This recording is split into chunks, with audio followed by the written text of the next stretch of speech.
Hello and welcome back to Off Track Podcast with me, Dave Neal.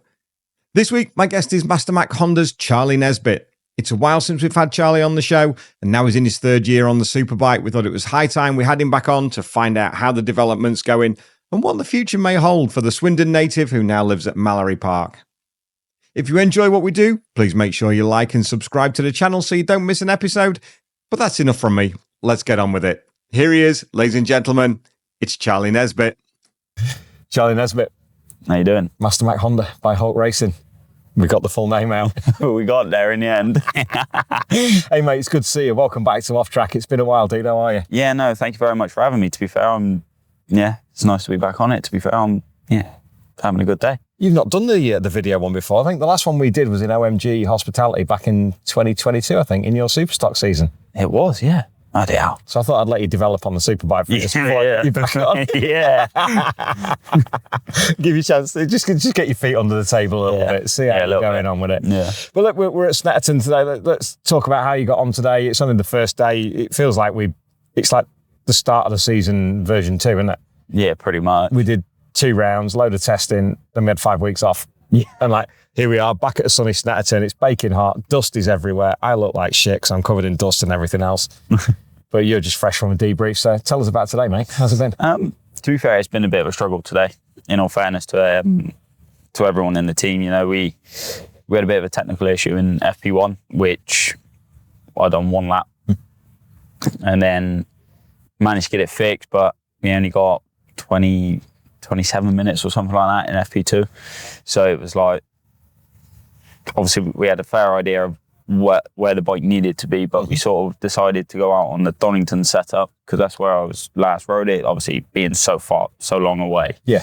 And yeah, it was just go out, do your best. We need to try and get it to Q2 really. But yeah, I think I chewed every single bit of the screen off there was. And then, managed to get through to 7th. So we ended up in a good day, but the start of the day was tough. How difficult is it now in the Bennetts British Superbike Championship to make Friday work? It's so hard, because FP1 and FP2 is so important. There is no session to get into it, have a bit of a feel of the circuit and, just find a setting. You have to go out flat out and just let it have it from the get-go. There's no warm-up, there's no nothing, because obviously you want to be in Q2, you want to be in those top 12. So yeah, it's hard work. How much has the pace changed this year versus last? Well, I've gone half a second faster than I ever have around here, and I'm 7th. So I think there's a start realisation. Brad isn't helping because he's just making us all look stupid at the moment. But I think with what we're doing and the direction I think we're going to be going in, hopefully we can start to close that gap a little bit more now. Take me back to 2023. Yep. That was your first year on the Superbike. Yes. This is season number 3, and I'll come to the reason why I'm picking on number 3. And we've just sat down with Steve Rogers. All right. And we had a little bit of a chat about season 3 because it's something that I kind of focus on when you look at young riders and development. Prior to 2023, you had a test on the Superbike, did you not, at Cadwell? Yeah. In 2022. Yeah. Because you'd done so well on the stocker. That was your sort of blooding into the big bike. And the test there, then you got the step up onto the Superbike. What was that first year like from your point of view, coming off the back of a successful season on the stocker? It was a bit of a baptism of fire, in all fairness, just because obviously we changed manufacturer as well. So we went from Suzuki, which the team knew like the back of their hand. They knew everything. If the bike did this, you've done this. It was one of those, obviously, because they were with them for so long. So we've gone in to the new season on a Honda thinking, it's got the power. And yes, Hondas notoriously handle well. So it's like, we have the potential to be really good.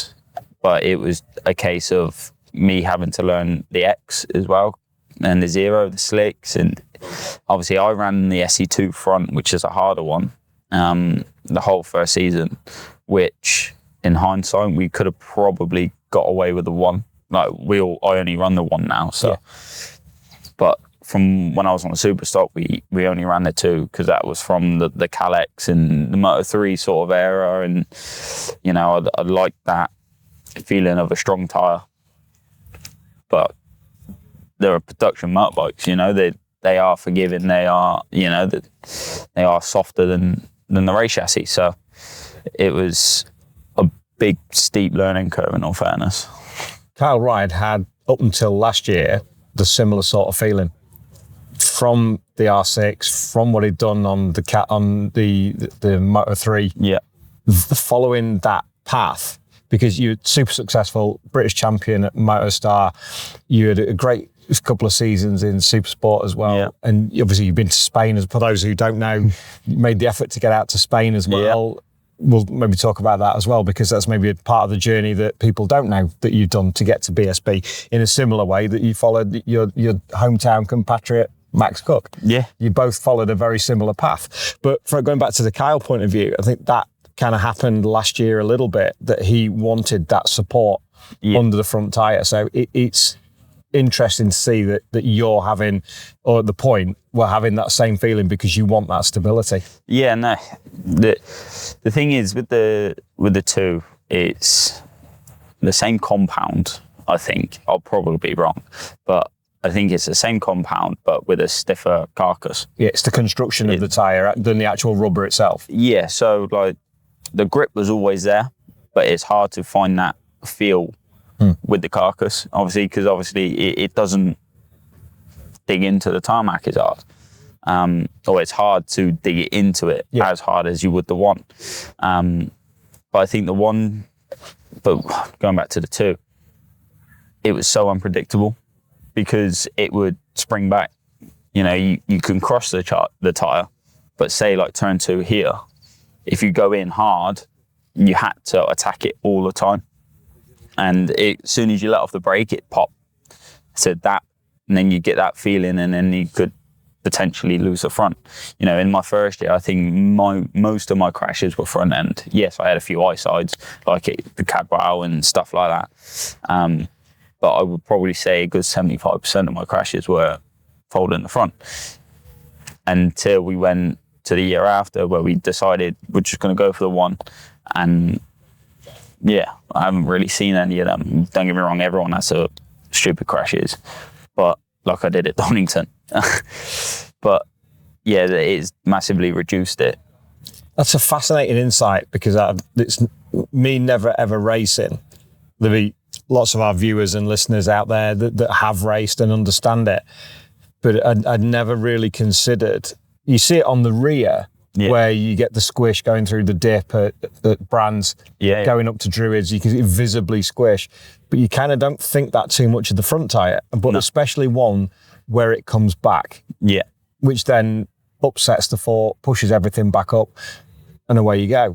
So that's a fascinating insight. But when you get on a 230, 240 brake horsepower superbike and you're trying to rail the corners like you're on your old Calex. As GP2 British champion. Yeah, it doesn't work that well, in all fairness. No, I've had to massively change my whole riding style to V the corners, use the rear tyre more, whereas I would want to just get off the brake and let it run. You're not going to make time that way. You're going to make time on the entry in the brakes, getting it stopped, getting it turned, and then you're going to make time on the exit. There is a little bit of time, but not enough to make it worth it. Yeah. If you know what I mean. In the midpoint of the corner, it's all on entry, exit. Which goes against everything that you've learned over the past 15 years. Yeah, pretty much. Yeah, bit of a recalculation. But that's something that I think almost every rider goes through. When you get to the point that you unfortunately realise that the Spanish dream, sometimes isn't what it's all cracked up to be. No. It's Herculeanly expensive, and that the production route is the best. Because when I remember you coming back to British Supersport after the run to Spain, and it's like everybody's known your talent over the years. Back from Motostar, it's like you're our next great white hope. go into Spain to do the Junior World, to do Sev Moto 3, because that's where everybody goes. That's the route you have to take. So then having to recalibrate your brain to a completely new riding style is a fascinating insight to it. But tell me about the time in Spain, because you rode this isn't looking at my notes because it's not written down, this is off the top of my head, the Redline KTM. Yep, 2016, yeah. 2016. Jordan Weaven had won it in 14. Joe Irvin. Against Joe Irvin. Yeah, and then you had Scott Deroux that won it. Scott Deroux, that was the one I couldn't think of. The Dutch kid, Scott Deroux, came across, and I think, was that on the Redline bike as well? It was, wasn't it? Yeah. And then yourself, and it's like, what were you, 14? 15. So that was then... Yeah, 15, 16, sorry, yeah. That was then the talent to come in and go, right, well, what's next? So tell me about the Spain journey. What kind of happened as you go out there and coming back to the UK? The Spanish Championship is a mini MotoGP, in all fairness. The numbers that they're talking back then, 250,000 euros a year. And for like me and Dad, Dad's a plumber, he can't do that. So Dorna, in all fairness, they put in a large amount of money. Scott Redding put in a lot of money. Same with my manager at the time, Michael Bartolome. He put in a lot of money to get it all covered for the first year. He's done the same the second year, but we had to find some money for the second year. But those boys are just aggressive from that one. They expect you to go out crash. Find the limit straight away. Within 3 laps, you should be on your fastest lap pace. It's just a different way of working, different way of riding, everything, So when you were out there, what was the biggest thing you learned about yourself? We'll get some deep questions. Yeah. Oh, that is very deep. I would say that it made me realise I definitely want to do this. Just because I was going out to Spain for months at a time on my own. Obviously, Dad was back working. I was living in a hotel like next to the workshop, the team's workshop in Barcelona. Yeah. Like sort of on my own, I'd go training with them and all of that during the day, but I'd just be on my own at 16, 17 years old in a foreign country. It's just like, cool, what do I do? Sort of thing, and it made me realise I definitely want to race motorbikes for a living, because what 16, 17-year-old is living in Spain 8 months at a time, racing motorbikes, it's a pretty cool life. And it still remains so now, which is great. It's just a different path that you're on. Yeah. When did the realisation come that the GP dream wasn't the path that you were going to follow? It was over that winter sort of thing, really. I grew, my shoulders grew, and I tried to stay as small as I possibly could, because those Moto3s, they've got 60 horsepower at the most, and I'm trying to fold myself up like a deck chair on the top of the thing, and I'm just getting taller, my shoulders are getting bigger. We got halfway through the year, and we were supposed to do the Silverstone Grand Prix. Yeah, that was the year it got cancelled because of the rain. Yeah. But we got done over a little bit by the team I was riding for, saying, it was all in our contract, but then they wanted an extra 30,000 euros from me and Dad. And it's just like, well, that's not happening. No. So we had some good sponsors back home.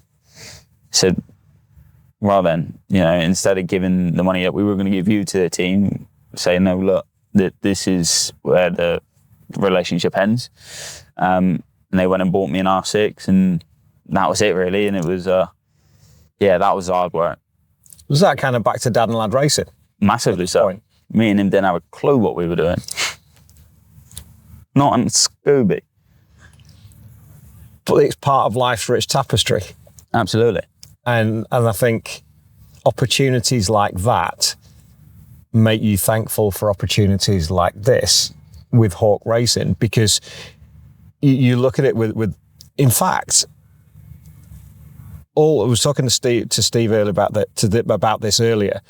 The age group that you're in, yourself, Storm, Max, and Rory. Yeah. You're all 22, 23. I'm 24 now. I'm old. Are you knocking on? I'm knocking on. I did you a disservice. I know, I feel old. You've been around longer than I thought. I know. I've been in the BSB paddock now 11 years. Yeah. Incredible, isn't it? And you're 24. But it's still that early 20s age group. You are the oldest of the group of them. I mean, Rory's 24 this year anyway, September time. But you've all followed a similar path. You've all had your hardships. Yeah. You've all tried the Spain route. You've all had to find €250,000 to chase the dream. Yeah. But all four of you are back here, and all four of you are the future of the Bennetts British Superbike Championship. It's pretty cool when you put it like that. You know, we've been through everything.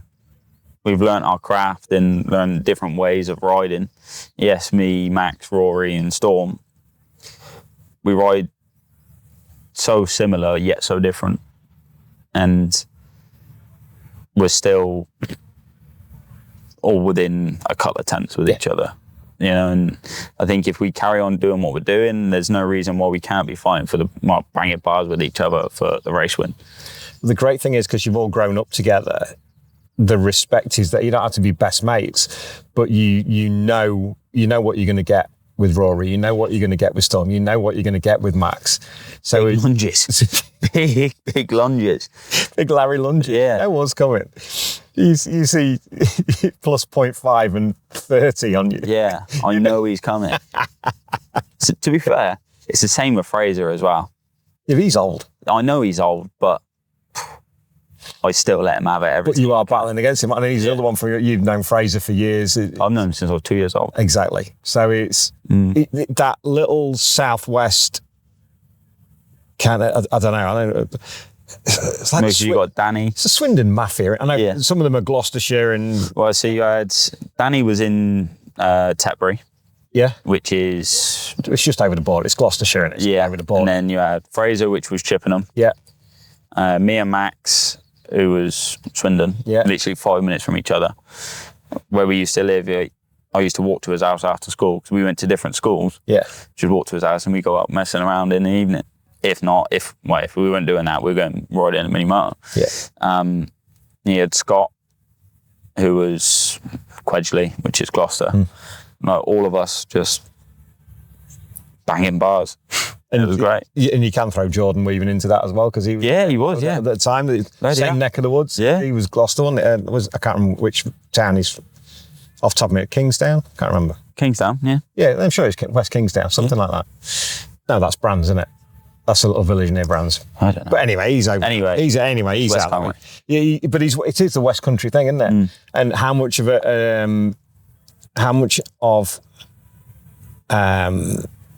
pull? I can't think of the word I want. It's late in the day. I'm knackered. Not an inspiration, but how much it helps your career. The same as Max and everybody else at M4 karting. Yeah. At Hallavington with the mini bikes and Fab Racing as well. Yeah. All an integral part of your career and an integral part of the story. Massively so, you know. Every single one of us grew up at M4, you know, and all riding the battered hire bikes. You know, every single one's different. None of us got on the same one twice in a night. And from week to week, the ones that were good the week before were now horrendous. So it's riding those sort of bikes with everyone. Yeah. It makes you find a way how to ride everything fast. And like I say, that's been a massive point in my career. Same with Max, same with Fraser, same with Danny, you know, even TJ Toms. Yeah. You know, he was there. I remember him clotheslining himself on a barbed wire fence when he was 10 years old. Split all his face open and everything. Bless him. Bless his God. We like TJ. Yeah. We like TJ. How much help has it been for you keeping this same team, going from Superstock, 3 seasons in a Superbike? It's continuity that you don't see too often in the Bennetts British Superbike Championship. Yeah. There's clearly a great relationship there with yourself and Stuart and Steve, and you don't live in Swindon anymore. You moved up to Middle Earth. Yeah, I live at the circuit in Mallory. At Mallory Park. So tell me about the relationship with the team and how that's developed. The team have been fantastic. They can't do enough for me or for anyone really. They love racing and want to go racing, which is, I think, rare for some teams, because I think some teams look at, especially out in Spain, they look at it as a business. Yeah. There's a big difference between having to go racing and wanting to go racing. Yeah, Steve, if there's an Emerald meeting or something like that and there's a weekend free, we'll be like, right then, we're going riding. Not because we want to test anything or anything like that. It's because he wants to go racing, which is massive. For me as a young rider and everything else, it's pivotal, whatever the word is. No, that's a good word for you. I like that. Pivotal. Well, here we go. Got it. Because seat time is king, Every time I swing my leg over the bike, I'm learning something. And I love it, to be fair. They've been great with me moving up there, and, they keep me busy in the workshop, whether I'm running around getting bits from here, there and everywhere, or I'm just sat in the workshop taking the piss, really. But they've been amazing. When you did that first season, was there and the difficulties that you had, was there ever a point where you came in or you were driving home after a weekend and go, what am I doing? Or have you always had that inner belief that you trust the process? No, I never sort of had that mentality.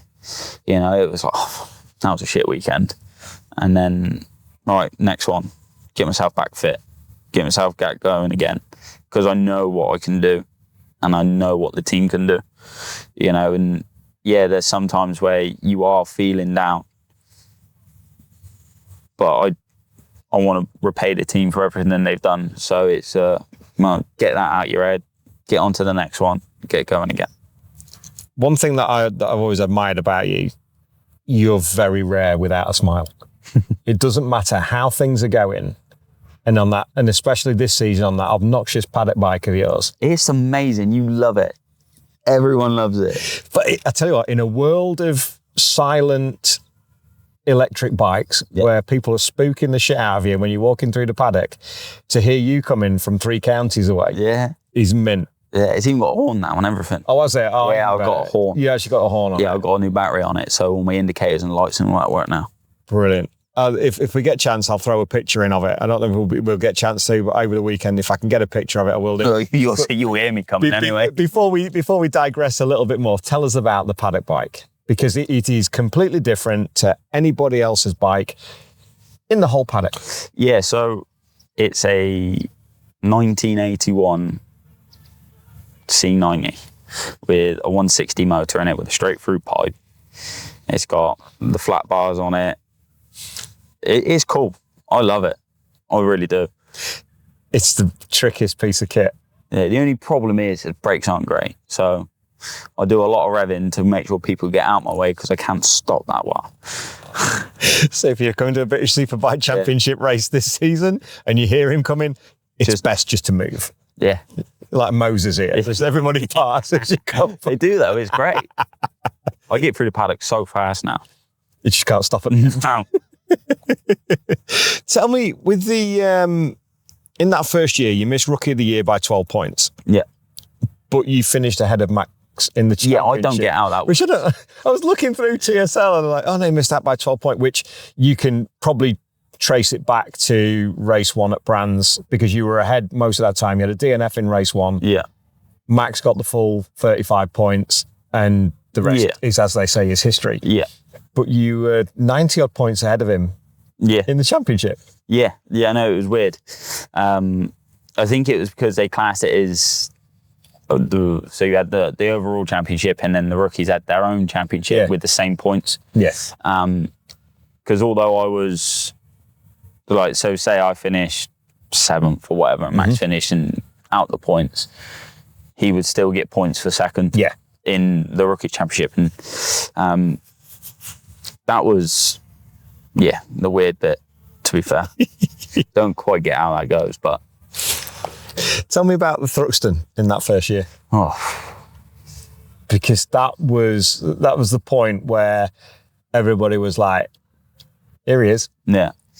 I don't even know where that came from, if I'm honest with you. I rocked up to Thruxton thinking, if I can get top 6, I'll be buzzing. And then first race was a second or something like that. Second and 2/3. Yeah. Across the weekend. Yeah, but I learned so much that weekend and how much easier it was riding at the front, at the sharp end. And then it is riding in 10th. You know, because 10th, everyone wants that top 10. So you get dive bombed from not killed to it sort of thing, you know. But yeah, at the front, everyone just seems to give you at least a couple of corners just to, right, I've passed someone now. Okay, right. And if you start pulling away, they'll sit behind you and pull you up to the next group or pull you up to the next person. They won't just go, right, okay, no, you're having it back. And there was sort of none of that. And it, like I say, you end up looking after your tyre so much more because you're not having to attack it on the exits to try and get the run on someone. Or, don't get me wrong, the last 3 laps you are flat out sideways and hoping it sticks. You're letting everyone have it because it's the last 3 laps. But for the first 17 laps, or however many laps there is around there, you're just taking a breather. Yes, you're going fast, like real fast, doing 15s all race, but you still got tyre in the end to do another 15 when you need it the most. Yeah. And it showed. I mean, everyone's, oh, it's his local circuit. This, no, home support's brilliant. Yeah. But for everything you did with, we on the Honda that year. Yeah. That was the first year of the Honda. Your step into Superbike was Hawke's first year with the Honda, yes, wasn't it? That's right. So to make it work around there at the most abrasive, fastest, potentially bravest circuit that we go to, one thing that was very evident, that there's no short of bravery. No, I don't. Bravery or stupidity? Which one is it? A bit of both, I think. Bit of a mixture. Yeah, no, Thruxton is my sort of circuit, you know, very fast, very outflowing. You know, you have to be brave through church and all out the back section just to be able to carry the speed. You know, you need to go into it hard to be able to carry the speed on the exit so you don't destroy your tyre on the when you're opening down the straights. You know, I like those sort of circuits. Small bike mentality? I think so. You know, carry massive corner speed. One of the few places you can actually rail the corners. Yeah. You can do it a little bit here at Snetterton. Yeah. But Thruxton is the one where you can, if you have that small bike background, that is where you can draw on your resources and go, yeah, I know what I'm doing here. Yeah. Oh. This is what it's all about. Yeah. And to back it up, to back up the second place with 2 further podiums and being 0.3 off Jay Snowhalloran in that final race, which is kind of bittersweet because at that point you kind of like, that's a little bit too close, because then no, I was fuming because I knew I could have won it, but I followed at the front in the last chicane going into it just at the apex. Again on the 2 front, just it gave me that little bit extra pop that I wasn't expecting, so it just gave me that, which put me deep into the left, which then put me deep into the right, and then I couldn't attack the throttle on the start straight. It's just those little bits that people don't really see is massive, really. But that's all part and parcel of the development of becoming an experienced superbike rider. Yeah. Because the planets have to align. Massively so. There needs to be a little bit of luck involved and no shortage of skill. No. But you need to have liberal helpings of all 3 to be able to be out there with your Brad Rays, with your Glenn Irwins, with your Kyle Ryes, with your Tommy Bridewells, because that's the pinnacle that you're aiming for. Yeah. You know, Brad's British champ, done 2 years in World Superbikes, he's come back as a different person, in all fairness. He has rode really well. You know, Kyle's the reigning champ, Tommy's champion, you know, and they're all still faster than ever. You know, Glenn I think is one of the fastest people not to win a championship. Without question. Without question. But yeah, no, he's always there. And every single time we go to a circuit, he is nigh on lap record. Everyone is. Well, yeah, we've broken lap records at Alton Park and Donington this year. Yeah. And Brad, I think, I know he's 0.8 off Shakey's all-time ultimate lap record. Yeah. But I think he's still below lap record pace. He's 0.4 under lap record. Already, and it's on the FP2. Yeah. And the conditions are perfect for it. There's a bit of a breeze. It's nice and warm. It's ideal circumstances for it. How much do you take notice of how other riders ride when you're out on track with it? Because especially during free practice, you get a chance to be on the same piece of circuit. And I won't say following because that's a disservice to you, but to be on the same piece of track as the top four. Yeah. Are you looking and picking things up still, or do you tend to develop your own way with the team? I know they're different manufacturers sometimes, but with Tommy or Andrew, for say, or Josh, they're both they're all on the same manufacturer. Yeah. Like if I'm out behind Tommy or something like that, it's hard to try and pull stuff off of him because he rides so differently to me. You know, it's a case of use him as a marker. Yeah. And say he'll be a second and a half up the road, you know, because I don't like to be on someone's rear wheel, because then you're almost just blindly following, you know, you're not learning anything while you're doing it. You know, and if you're catching someone like Tommy or Andy or Josh or someone like that, you know you're on a lap. Obviously it helps having the little green bar on your dash telling you how much you are, which is always nice to see. Don't like seeing red on the dash, I like seeing green. But yeah, no, it's all the setups are different as well. Even though we're on the same manufacturer, you know, everything's different about them, from say the Honda UK team to the MasterMac Honda team. You know, that yes, the chassis is the same and the swinging arm's the same and the forks is the same, and it's got 2 bits of rubber on either end. But my seating position is different. My handlebar position is different. You know, but the height of the handlebars, the way that the forks are pulled through are all different. You know, the rear shock length's different. You know, everything is different, but they look the same. So it's like, oh, if he's doing that one, you can't just do that. So yeah, no, I tend to try and do stuff on my own. Yeah. More than not. Are you on K-Tech or Öhlins? Öhlins. You're on Öhlins. So there's similarities. Yeah, the suspension's the same, but again, the springs will be different, the cartridges will be different, the shim stack will be different, everything. All the stuff I know nothing about. Yeah. I don't really know a lot about it. I just use big words because no, it sounds great. Yeah, I love it. Steve talks a lot about it, and I'm like, cool. Whatever you say, boss. Yes. The first 2 seasons, 11th overall. Yeah. Both times. The 2024 one, this is one of my favourites. 3rd place at Cadwell. Yeah. That's better. To do something at Cadwell. We knew you were good at Cadwell because you'd put great performances in on the stocker there. Still got that record there. Buzzing about that. I think it's going to go with Millichet this year. Maybe Mossy. But I'm buzzing it's still standing because I was on treads as well. The Michalczyk and the Mossy, that's a whole different podcast, isn't it? Yeah. Yeah, no, those boys are licking on. I'll give them that. They absolutely. I was talking to Luke earlier on, and he's just the old stager, and he's enough. He knows what it's all about. Yeah. He knows the game. He rocks up 5 minutes before the session. All right, boys.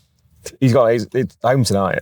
Yeah, don't blame him. He's only 40 minutes away. He said to him, "Can you do the Ixon paddock show on Saturday?" He's like, "Nah, mate. We're done qualifying at 12:30. I'll be home for 1:15." So brilliant. Thanks, mate. Yeah. Enjoy your afternoon. I've got the kids to look after. Yeah. What a way to do it. But that 3rd place at Cadwell, not an easy place to go on a big bike and go quickly as early as that in your career. See, the thing is at Cadwell, obviously I just got the 24 bike at Thruxton with all the split throttles and all of that. And then I wrote it off on the Thursday at Cadwell because we did the practice session, didn't we? Snapped the headstock out of it. Wasn't great. So then we rolled old Betsy back out, the 23. That obviously is what I've been racing for the last year and a half. and it was down on power compared to the 24.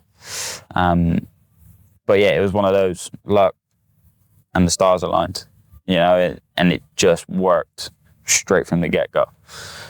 What was the biggest thing you learned from that race? It's weird because I knew, without sounding cocky, I knew I was fast around Cadwell. I hate the place. I really don't like it. But for whatever reason, it just flows.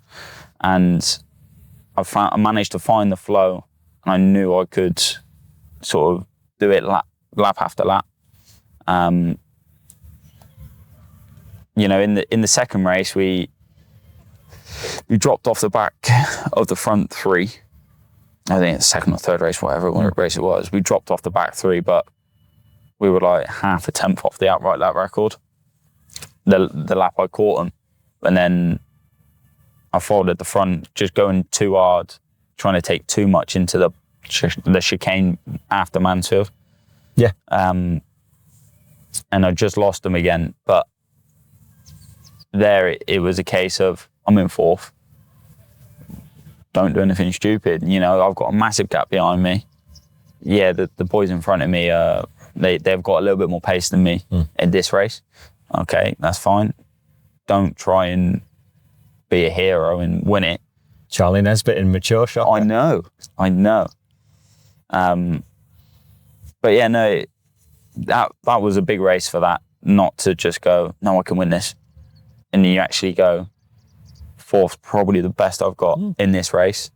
Yeah, there's a few little bits we can change for the next race. But in this race, fourth is the best I've got. Just take it almost. It's something, and it's always the same. It's something that maturity, and it's as daft as it sounds, is something that comes with age, and experience. Because you're all young, you're all full of what I class as piss and tatty water. But then the experience comes, the maturity comes, and even at such a young age, as you see yourself and Max and Rory and Storm. No, not Storm. He's not maturing, is he? Bless him. He's never going to mature, that kid. Don't grow up. It's a trap. No, yeah. No, I'm not planning on it. No, I'm 52 and I'm yet to try it. So I don't think it's going to happen. Not dip your toes in. No. We don't want any of that. I'm just happy to sit here and chat shit with you. It's not a bad world, is it? No, it's all right. But to build in, which is what we spoke about earlier, to build into your third season, I always find that in the Bennetts British Superbike Championship, that third season is crucial.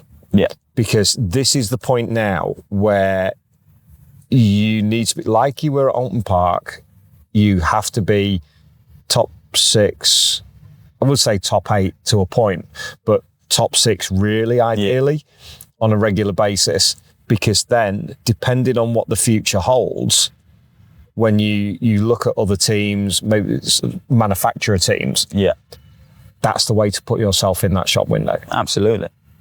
So now you started off at Alton Park, brilliant, 7th and 2 7ths. Was it 2 7ths? 7th, is it? No, 2 7ths, I think. Oh, you qualified 6th. Yeah, you qualified 6th. Qualified 6th and 2 7ths. So you're on the cusp of being in that top 6 on a regular basis. You pushed it today and you're 7th. Yeah, 7th. Today. Yeah, and which with starting to not like that number. No, it's all right. Yeah, it's not great though. It's not 6th though, is it? It's not 1. But it's not 8th either, is it? 1, no. I suppose, yeah, but I've had a lot of 7ths, so yeah. I need to get rid of that. I'm a big fan of where, with on the equipment that you have, with the team that you have on your day, whether it's MotoGP, World Superbike, Bennetts British Superbike, if you align your team with PBM and everybody else, you would suspect that top 5, 6 against the factory teams is kind of where you are. Yeah. Is that fair to say? To be fair, with the level of bike we've got, it's as good as the factory bikes, in all fairness. Okay, so I want factory bikes aren't quite there. Apologies to Honda, but the factory bikes aren't quite there either. They're not. Tommy's not where he was last year, so at the moment. No, so I think I'm capable and the team are capable of winning races. I know that. We proved that we can be fast. Say Alton last year. Yeah. We were quickest in every session except the ones that mattered. we were fast. We were in the 33s. You know, here I've gone half a second fast, and then I have. You know, the bike's good. The team's working fantastic. So there's no reason why we can't go with them. You know, I think with the Hawk Racing, they put everything into it. You know, and blood, sweat, tears, money, everything. Yeah. You know, and they do it for race wins. So I think, yeah, I know we can do it. Where's your best chance this year? I'm not too sure, really. I'm trying to do it everywhere. Just go as fast as I can. That's why you go racing. Yes, absolutely. You go racing to win, and it doesn't matter where it comes. No, we're fast at Knockhill. I think we can do a good job there. Cadwell, Thruxton, we're good there. So I think those circuits will be our most likely places. Because even in my first year of Superbikes, I was 5th at Knockhill. Yeah. And then I crashed in all 3 races, but that's not the point. I qualified 5th. Yeah. That was a bad weekend. But yeah. What year was that? 23. Was it 20? Was that the same weekend that was difficult for Josh as well? Yes. It was, wasn't it? Yeah. Literally the worst weekend for the team that I could remember. Yeah. We'll skip over that. Yeah, we'll just... We don't need that anymore. That's history. Yeah. That's history. But talking to teammates, there's been no consistency of teammates either, has there? No. You had Josh in your first year. You had Lee Bob in your second year. Yeah. You've got John McPhee this year. Yeah, we McPhee. McPhee. You can see his Olympic-sized swimming pool just over the side there. Lifeguards on duty. Lifeguards on duty. Action man lifeguard on duty. He's a great addition to the championship. He's a great addition to the team. What from a world championship rider, what's he brought to the team from your point of view? I think he's brought that a little bit more experience. Yes, he's not rode the Superbike or anything like this big, but he's rode in the World Championship. He knows how he likes the bike. He knows how to get his point across. So it's nice to be able to sort of sit in when we do a team debrief, sit down and listen to what he says and how he says it more, not what he says, because like I say, he's 4 foot and a fag end, and I'm, however tall I am, I don't know. He's tiny, but he's mighty. Yes, he is. So our bikes, again, massively different. Yeah. So, yeah, our problems are very different, but the way he talks and everything else is good to listen to. Which again adds to your experience and you being able, because the translation of what the bike's doing through you to the crew chief, to the team, is vital. Yeah. You've been around lots. You know how a bike works. You know how it feels. But sometimes if you can put that across, even, for want of a better word, even more professionally, then the outcome is an awful lot better than it would have been. Or you kind of get there a little bit quicker. Yeah. Probably better to say it that way. Trouble is, sometimes as a rider, you know what you want and you know how it's feeling, but you don't know how to put it across. And that's the hard bit, because you can make all the noises, make all the sounds, but unless you go, it's doing this at this corner, at this point of the corner, it's hard for the crew chiefs. How are you developing on that side with the feedback from the Superbike and developing your own feedback in that sense? To be fair, we made a big step this year, more so. Obviously, towards the end of last year, we started making a good step with me and Steve. You know, obviously, me and Steve, we've been together since I joined the team. You know, he's been my crew chief. He's been the guy who sets my bike up and all of that. So we've got that relationship and got that understanding. So he knows when I make this face or make that noise, he goes, I know what he's feeling. So like that sort of side is only getting stronger. Excellent. It's the perfect relationship, isn't it? Yeah. For a Superbike team to develop a younger rider. Darren does it at FS3 with Max. For Steve to do it with you here, it's just bringing you both on so well. Massively. It's great to see. It's difficult to ask about the future because you probably don't even know at this point. No, I'm day by day at this moment. Yeah. Because let's see, this, as I say, it's season 3. You're not really going to know too much. It feels like we should be on round 4. Yeah.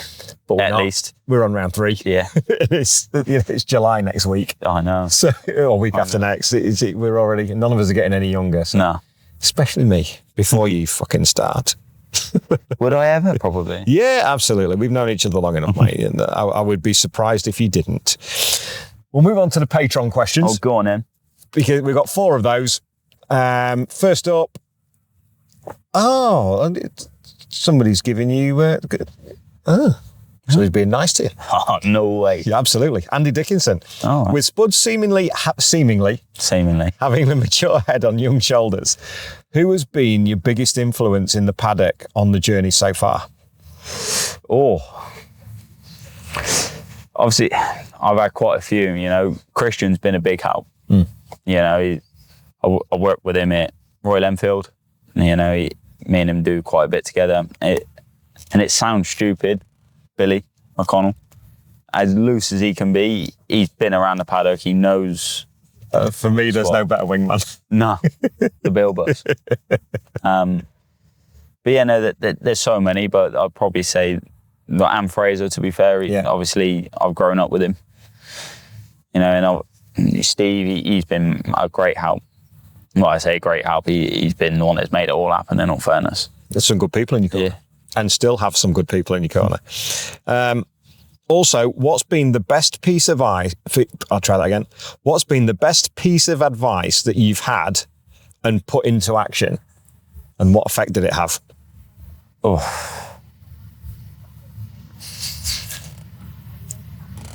Never throw your toys out the pram in the garage.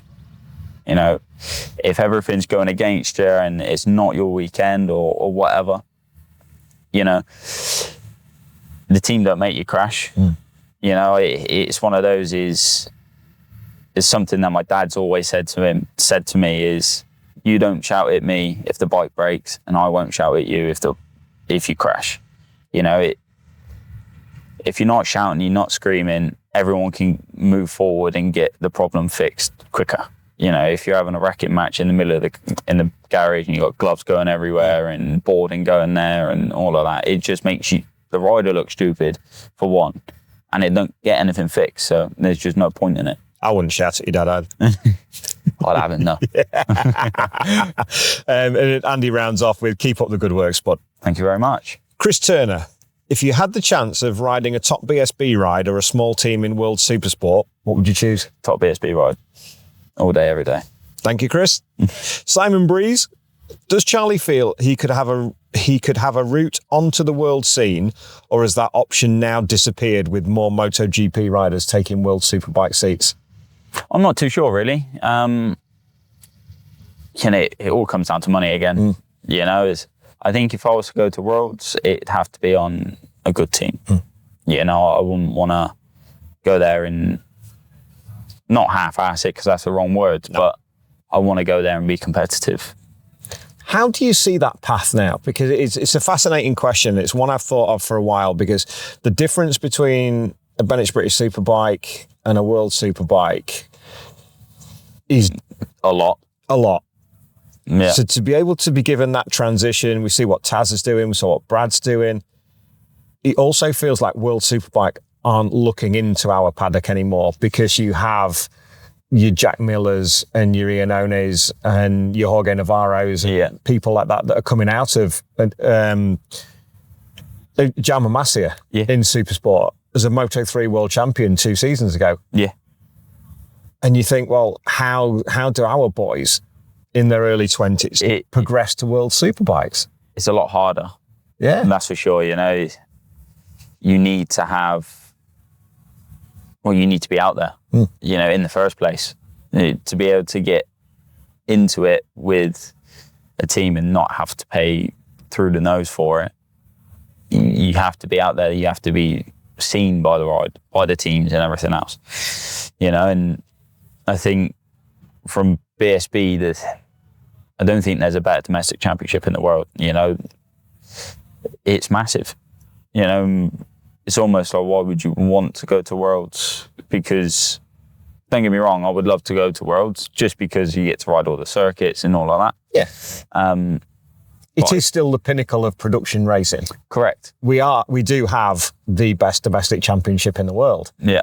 But there's always that part of you that wants to test yourself against Toprak and Nico Buliger and Alex and the lads at the front at Worlds. But also the package that we have here now, you effectively, at 24 years old, you have a job here for the next 15 years. Yeah. Potentially, just touch wood, injury free, and the curve continues. That's the realistic side of it. Yeah. And it just depends, because Glenn's never had the opportunity to go to Worlds. Tommy he's flirted with it. Yep. With the wild cards that he's done and his time in Italy with Supersonic. But you look at Kyle and you think, well, Kyle will be here for the next 10 years, and World Superbike's loss is our game because we get to keep the best riders in the UK. Yeah. Thanks very much. From a personal point of view, I'd love to go to World Superbikes, but also the flip side to it now is like, well, it's not a bad package we've got here either, is it? No, and I think the racing here is a lot stronger. No question. You know, no question at all. Like for the depth of field that we have, you know, from 1st to 15th could in some places less than a second. You know, that everyone can win a race or put in a really good result at some point of the season. And home in time for tea and medals on a Sunday night. Exactly. So it's not all bad, is it? No. In any way, shape or form. Simon, thank you for that one. And the final couple of questions. Craig Lowe, has he felt expectations from others grow over the last season or two? Yeah, I think so. Yeah, a little bit. Obviously, as I'm doing more and more time on the Superbike, other people's expectations grow, and my own expectations grow as well. Because I think as a rider, we all know we can do the job, and we want it now. But sometimes it's not as easy as that. You need to almost do your apprenticeship, like Steve always likes to say from the team. Do your apprenticeship, learn your craft, and then go at it. Have you learned to manage your own expectations? A little bit. I'm getting there with that. You know, obviously, it's hard because every rider wants to go out and win. You know, we wouldn't go racing otherwise, would we, I suppose? That's the only reason why everybody's out there. Exactly. There's not many out there just to make up the numbers. No. Especially not in the British Superbike class. No. At all. They're all doers. Yeah. From top to tail. Yeah. They're all doers. And the question carries on from Craig. What are your expectations for your own performance this year and the targets that you've set yourself? Obviously, I want to do better than last year. You know, I want to be inside the top 8 of the championship. Realistically, obviously, I want to be doing better than that. But I think if we can finish the year in the top 8, we can have then a good go at next year with whatever I'm doing or whoever I'm with or what. Yeah. You know I can then go and do a good job for next year. It's that next step, isn't it? Yeah. And that's where season 3 is so important. Yeah. Because that is the next step. Yes, absolutely. Before we finish off, final 2 questions. Go on then. Favourite corner? Favourite corner? En Rouge, Spa. Could have done that the other weekend, didn't I? Of course, we need to talk about that. I knew there was something else. You did the Spa 8 hour. Yep. With John McPhee. Yep. On a Honda. Yep. And you raced Spa. Yeah. Which most racers in this paddock would give their left testicular for. Yes. To be able to race at Spa. Yeah. And you've now done it. I have. Tell me about it. Well, it was quite funny really because obviously Steve and everyone else from the team's over in the Isle of Man. John was out doing the World Endurance and I was sat with Dan Brooks. We were just putting a rear master cylinder on one of the stock bikes to come do a track day for the Monday. And it was like, oh yeah, this was on the Thursday night. About 7 o'clock, I get a phone call from Steve. Like, he never rings me this late. What's going on? He's like, right then, pack your bags, you're going to Spa. I'm like, hey, what's going on? Randy Krummenacker unfortunately broke his back at like over 100 mile an hour high side, which is massive. And I see how easy it is to do at the corner it was, which was the downhill double left. Massive. And I had to be there for 9 o'clock Friday morning. And obviously I'm up at Mallory Park. So I'm like, right, okay. So I'm on the phone to the ACU, trying to get my start permission. I had to do my anti-doping water course, which is a nightmare. Because obviously I had to drive. Yeah.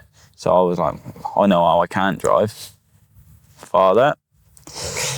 It was his birthday on the Saturday as well, so it worked out perfect because I hadn't had nothing planned or got him anything or anything like that. So it was perfect, really. After all he's done for you. Yeah, I know. But I forgot about it, in all fairness. I rang him up and said, pack your bag, and he's gone, okay. I didn't even tell him what we were doing or anything like that. I just told him, pack a bag. And then before I could tell him where we were going, he's gone, okay. So I'm like, right, well, I'll tell you where we're going now. We're going to Spa, we're doing this. And he's like, oh, no way. Right then, okay. I remember my passport. Yeah. And that was it, really. And yeah, it was a case of rock up. I got 20 minutes of practice on the Friday morning, and then straight into qualifying. Obviously, I had to learn the track, learn the bike with all the electronics, which is a lot harder than it sounds because you got traction, anti-wheelie, everything. But when you've ridden these bikes with nothing on for so long, it's like, well, I shouldn't be able to open the throttle this early and this hard. But yeah, and then done 10 laps in the dry. And when I was actually out on my stint, the heavens opened. I mean, it was bouncing off the floor. As is the way in Spa normally. Yeah. In the Ardennes. But I done 3 laps in the wet on slicks, which was not fun. Just to try and finish my stint. But then it got too much and we had to come in. And then I done a wet stint, which is the longest 20 laps of my life. Because I was out there for an hour. And it was, trouble is, it's a 7-kilometre circuit. Yeah. You know, it is long. So you're just riding round and round and round. You look at your pit board and you still got 10 laps to go. You're thinking, oh, you still got that to go again. But you know, the hardest thing there was, obviously, we were on Pirellis. And then you got the top boys who were all on Bridgestones. And they were 10 seconds a lap faster than us. So you try and go in with them into a corner. You can't do that.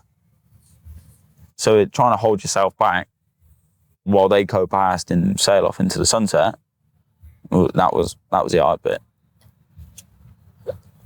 I think it was one of the perfect thing that could happen to you because it's an experience that otherwise maybe wouldn't have come your way. No. To be on that bike to get the electronic, get the feel of the electronics. Yeah. Because unless you go to world level, you're not going to get that experience. Unless you're on a stocker. But yeah. Exactly. Unless you go back to being a stocker here where the electronics are starting to move further and further on. But to do that alongside your teammate at Spa on a short notice call where you haven't even got a chance to think about it. No, I think I got 2 hours sleep on the Thursday night because I was sat on my laptop doing, like I said, the water course. And obviously I got a bed set up in the back of my van. That's where I stay on the weekend. And it was, right, pull over for some fuel, Dad. Right, okay. I'll jump in the back for 2 hours. We got there at 10 to 7 in the morning from 7 o'clock the night before. It was a big stint. So yeah, and then I had to obviously ride all day. We didn't get back to the hotel till I think 10 o'clock. And then we had to go get some food. So then we didn't get to sleep till about midnight. And then back up again at the circuit for 8 o'clock in the morning. Any opportunities to do some more? I'm not too sure yet. I think I would like to. I'd love to do Suzuka in all fairness. But I think everything would have to fall into place quite nicely for that. Are we not at Thruxton that weekend? No, it's the weekend before. Is it before It's that? in between Brands and Thruxton. Oh, it's the very latest it can be, isn't it? The end of July, beginning of August. Yeah. Yeah, Suzuka would be cool. Yeah. What about a 24 race? What about like the Well, ball? I'm not too sure about that. How do you manage on your body clock? Yeah. Well, I'd be all right, but I've done 124 hour, and that was on the free tech thing. And I kept sitting up because of the shadows, my own shadow. But I kept sitting up thinking someone was diving up the inside of me. Like, it's so hard to get your head around it. Yeah, and we're doing 55 mile an hour, let alone 200 mile an hour. But I wouldn't say no. But yeah, I wouldn't have it on my to-do list anytime soon. But it's a string to the bow should the opportunity arise. Absolutely. I mean, if you owned a team and said, do you want to do 24 hour, I'd be like, yeah, all right. Exactly. Yeah. So tell me about Eau Rouge, the feeling of going through that. Once you'd finally got your head around it, or did you ever get your head around it?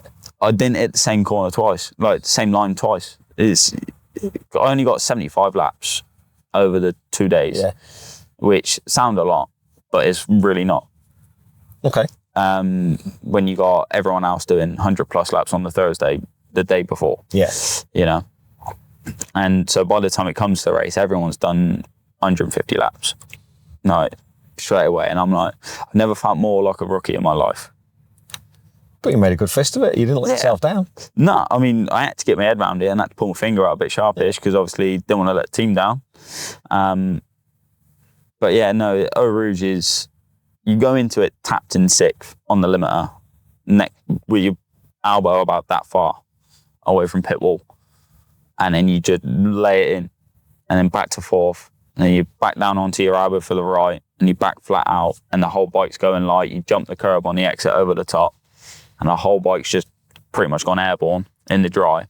And you'd land sideways and then it just sort of squares itself up and then you flat out and then there's a kink just after, which it spins halfway through. You're shifting gears and you're just spinning sideways and then it stands up and then the whole bike's doing that all the way down to the next corner. It's unbelievable. What an experience. Absolutely. What an experience. And the final question, you know it as well as anybody. What's your best hire car story, Charlie? Oh, I've had a few more now since I've last seen you, haven't I? Well, I was actually being sensible. It was one of my sponsors. We were doing just a track day and out in Andalusia at the start of the year. And we're racing, as you do, down the mountain roads and overtaking each other and all of this. And I see this lorry and it was like a left, a bit of a straight into a downhill right. And it was blind. So I've gone, sensible me, I'm not overtaking that lorry around a blind right-hander where I cannot see what's coming. And he came round the outside of me, round the outside of the truck, and then darted in front of the truck and missed the car by 2 inch. Oh, so he missed it. So that's he missed it, but he was in a transit van. Like, I've never seen something rock so much and still be on all four wheels. And you can see, like, I drove past and the dark is he left that way, turning in and then turning back away from the arms up. And it was like, all the way down. He basically had a tank slapper in a van. Brilliant. It was hilarious. Obviously, I'm thinking my sponsor just died because that was close. As close as I want to be. It's close, a bit too close for comfort, really. I said to him, you need a new pair of underwear. And he was like, I do. You absolutely do. I nearly need a new pair of underwear because that wasn't great. But yeah, no, I got loads. Just abuse them, didn't you? It's what it is. Yeah. It's what it is. Mate, this has been superb. Thank you very much. Well, absolute pleasure to have you back on the show. It's been amazing. Best of luck for the rest of the weekend. Thank you very much. And for the rest of the season. We'll not leave it as long next time. But ladies and gentlemen, the brilliant Charlie Nesbitt. Perfect. Thank you. A massive thanks to Charlie for his time. Always great fun on the show and always good company to be around. The weekend at Snetterton probably didn't go quite the way he hoped after qualifying fifth, a brace of 8th places. I've said that deliberately because it's taken me 5 times to do that. And a 10th place in race 3 really didn't show the potential that he had, but some great battles with Christian Idden, with Leon Haslam and with Max Cook made for some entertaining racing for the Swindon native. Thanks to Charlie. Thank you to you for watching. We'll be back next week with chats from Knock Hill. But until then, please do look after yourself. And again, thank you so very much for watching. Bye-bye.